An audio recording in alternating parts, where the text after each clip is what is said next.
ஏன்னா ஒரு படம் ஓடிடுச்சுன்னா போதும், அந்த ஒரு படத்துல யாரெல்லாம் ஒர்க் பண்ணாங்களோ எல்லாருமே நல்லா வந்ததுக்கான வாய்ப்புகள் இருக்குது. அவர் நினைச்சிருப்பாரு இவருக்கு இது கூடவா தெரியாம இருக்குன்னு. உண்மையிலேயே எனக்கு தெரியல, நிறைய விஷயங்கள் எனக்கு தெரியலன்னு கேட்டுருவேன். லவ் பண்றானே இல்லையோ, லவ் பத்தி உடனே பாட்டு எழுதிடுவேன். ஸ்டார்டிங்ல இருந்து எந்தெந்த விதத்துல அது எப்படி ஸ்டார்ட் ஆனது, அதை எப்படி ஒவ்வொருத்தரும் என்கரேஜ் பண்ணாங்க, அதுல அவர் ராஜ் பிரதாப் அவருடைய ரோல் என்ன அப்படிங்கிறத ரொம்ப தெளிவாக சொன்னாங்க. அவங்க எந்த அளவுக்கு அவர் இது எடுத்துட்டாருன்னு. ஸோ ஒரு மியூசிக் டைரக்டராக மட்டும் இல்லை, அவர் ஏறக்குறைய ஒரு கோ டைரக்டர் மாதிரியே எல்லா வேலையும் பார்த்துருக்காருன்னு தெரியுது. ஸோ அதுக்கு அவருக்கு என்னுடைய வாழ்த்துக்கள். அதே மாதிரி இந்த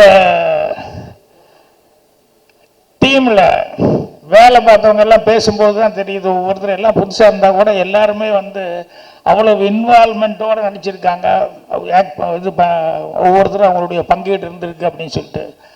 ஸோ எல்லாருக்குமே என்னுடைய மனமார்ந்த வாழ்த்துக்களை அட்வான்ஸாகவே நான் தெரிஞ்சுக்கிறேன். ஏன்னா எல்லாருமே நல்லா வரக்கூடியவங்க.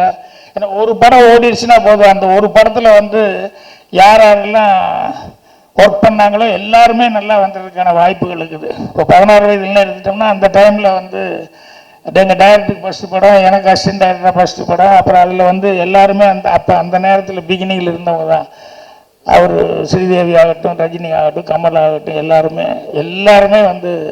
பிரமாதமாக வந்தாங்க. அந்த மாதிரி இந்த படம் நிறைய பேர் வர்றதுக்கான ஒரு வாய்ப்புகளை இந்த படம் வருது.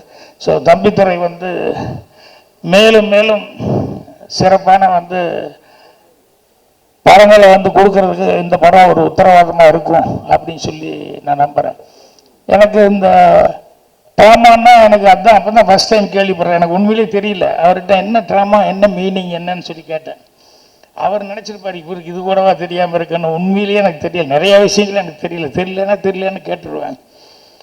அதுக்கப்புறம் வரும்போது கூட நான் சென்று விட்டு, தமிழில் என்னையா ஷாக்குன்னு சொல்கிறாங்க, அது சொல்கிறாங்க, இது சொல்கிறாங்க, தமிழில் என்னையா போட்டிருக்கு அப்படின்னா, அப்புறம் பாதிப்பு அப்படிங்கிற மாதிரி ஏதோ அப்படி போட்டிருக்கு அப்படின்னு சொல்லி சொன்னாங்க.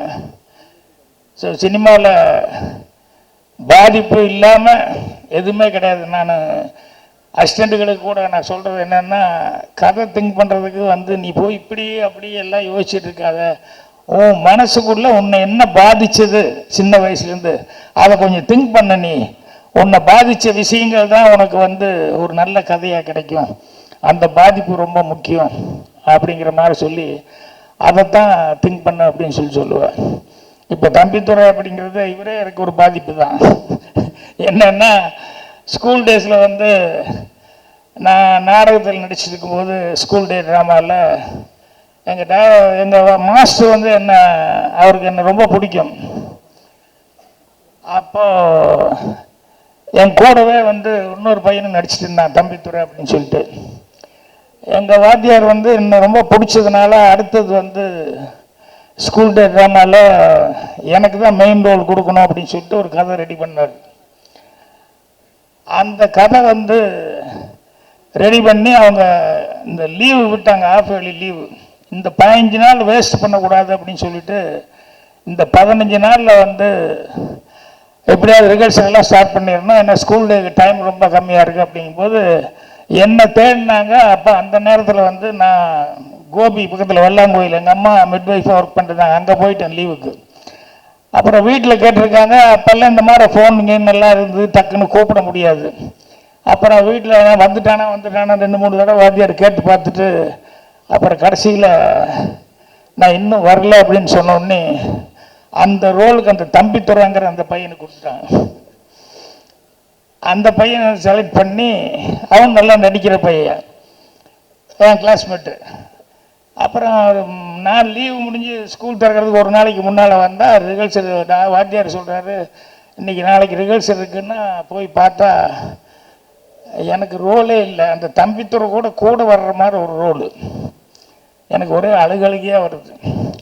அப்புறம் வாத்தியார்கிட்ட மாஸ்டர்கிட்ட என்ன சார் என்ன, நான் உனக்கு நான் ட்ரை பண்ணேன்டா, நீ ஊருக்கு போயிட்டா என்ன இதுன்னு கரெக்டான கான்டாக்ட் இல்லைடா, வேறு வழி இல்லை, ரிஹர்சல் பார்த்தே ஆகணும், டைம் வேறு இல்லை, அதனால தான் தம்பித்துறையை போட்டேன், எனக்கு தெரியும் நீ நல்லா செய்வேன்னு சொல்லி, இருந்தாலும் நான் தம்பித்துறையை போட்டேன், நீ அவனுக்கு கொஞ்சம் ஹெல்ப் பண்ணு அப்படிங்கிற மாதிரி சொல்லிட்டாரு.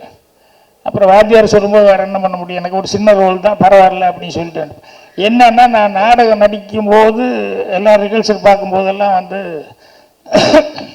நான் கூடவே ஏதாவது ஒன்று டைலாக் சைட்லெல்லாம் ஏதாவது சொல்லுவேன். என்னை விட சீனியராக நடிப்பாங்க சில பேர்.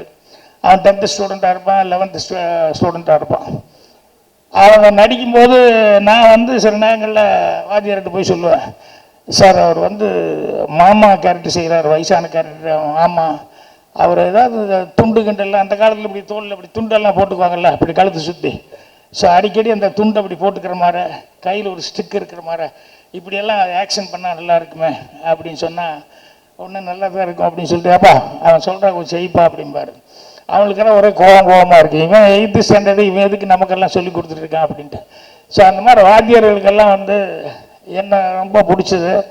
அதுக்கப்புறம் அந்த ட்ராமாவில் வந்து உண்மையிலே இன்வால்வ்மெண்ட் ஆகி எங்கெங்கெல்லாம் எனக்கு முடிஞ்ச டைலாக்ஸ் எல்லாம் எனக்கு தோணுனதெல்லாம் சொல்லுவேன். வாத்தியார் என்கரேஜ் பண்ணி என்னை வந்து எடுத்துக்குவார். அதுக்கப்புறம் ஸ்கூல் டே ட்ராமா முடிஞ்சது. அந்த ஸ்கூல் டே ட்ராமா முடிஞ்சு அடுத்த நாள் வந்து அசம்பிளியில் எல்லோரும் வெயிட் பண்ணிகிட்ருக்கோம்.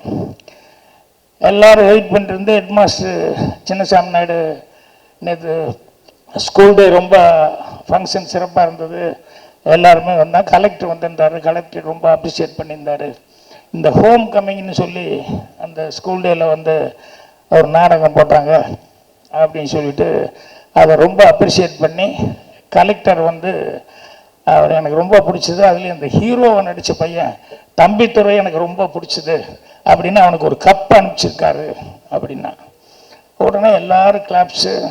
தம்பித்துறை இங்கிருந்து போய் அந்த கப்பை வாங்குறேன் 1500 பசங்களுக்கு முன்னால். எனக்கு மட்டும் கண்ணுக்குள்ள அழுகழுகியாக வருது. என்ன சொல்கிறதில்ல, என்னோட ஃபீலிங்கை வந்து அங்கேயே அழுதுட்டேன்.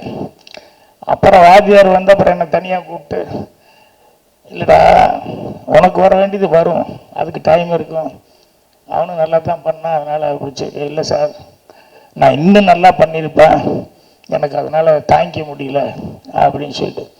ஸோ அவன் எனக்கு நல்ல ஃப்ரெண்டு தான், இருந்தாலும் அந்த ட்ராமாவில் வந்து அவனுக்கு கப்பு கிடச்சிருச்சு, எனக்கு கிடைக்கலையே அப்படிங்கிறது எனக்கு ஒரு பெரிய ஃபீலிங்காக இருந்தது. அதுக்கப்புறம் வந்து என்னுடைய அவன் நல்லா படித்து அதுக்கப்புறம் நல்ல மார்க் வாங்கணும், நல்லா வேலைக்கு சேரணும் அப்படின்னு சொல்லிட்டு அவன் கான்சன்ட்ரேஷன் பூரா அதுலேயே இருந்தது. என்னுடைய கான்சன்ட்ரேஷன் பூரா எனக்கு சினிமா விட்டால் வேறு ஒன்றும் வராது அப்படிங்கிற மாதிரி எனக்கே தெரிஞ்சிருச்சு. இதுதான் நமக்கு வரும், இது விட்டால் நம்ம ரொம்ப கஷ்டம் அப்படின்னு சொல்லிட்டு அதுக்கப்புறம் நான் கொஞ்சம் கொஞ்சமாக வந்து சினிமாவில் வந்தேன். அதுக்கப்புறம் எனக்கு ஃபோன் கால் வருது, பாக்யராஜிட்ட கொஞ்சம் பேசணும், நான் தம்பித்துறை பேசுகிறேன் அப்படி. அடே தம்பித்துறை எப்படி இருக்கேன் என்ன அப்படின்னா, அப்புறம் பேங்க்கில் வேலை பார்த்துட்ருக்கேன் அப்படின்னு சொல்லி நல்லா செட்டில்டாகி நல்லா இருக்கேன், இருந்தாலும் உன்னை பார்க்கும்போது ரொம்ப பொறாமையாக இருக்குன்னு. சரி, நானும் உன்னை பார்த்து ஒரு காலத்தில் பொறாமப்பட்டேன்.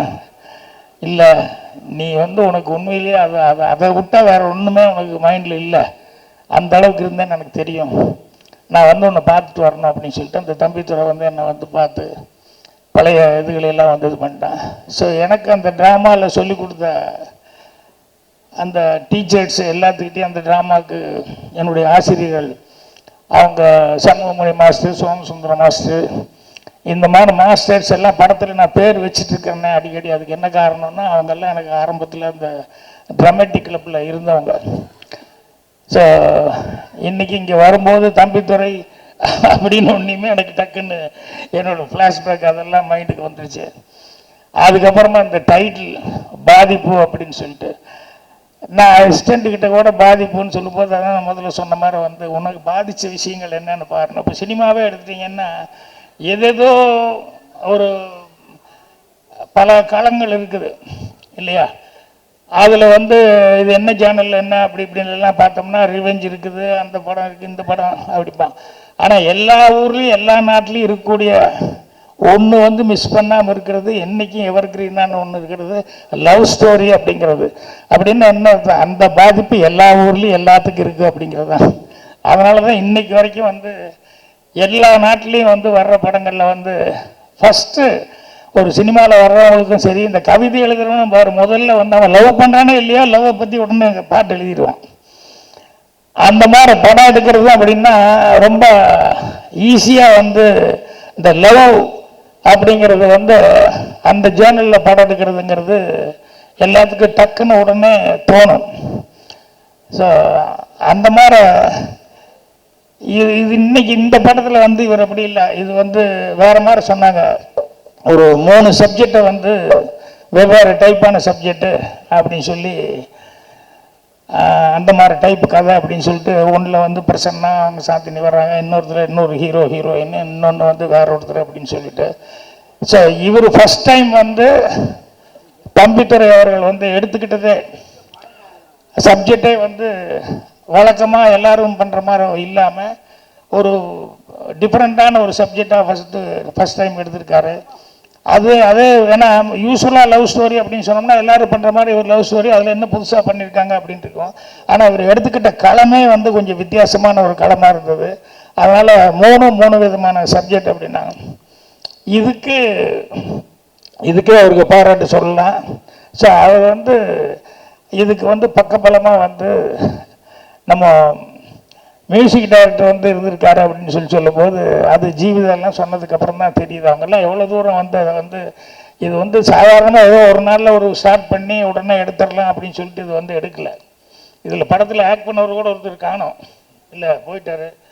நடித்த ஒரு பாட்டு எழுதுனவர் ஒருத்தர் இறந்துட்டாருன்னு சொன்னாங்க.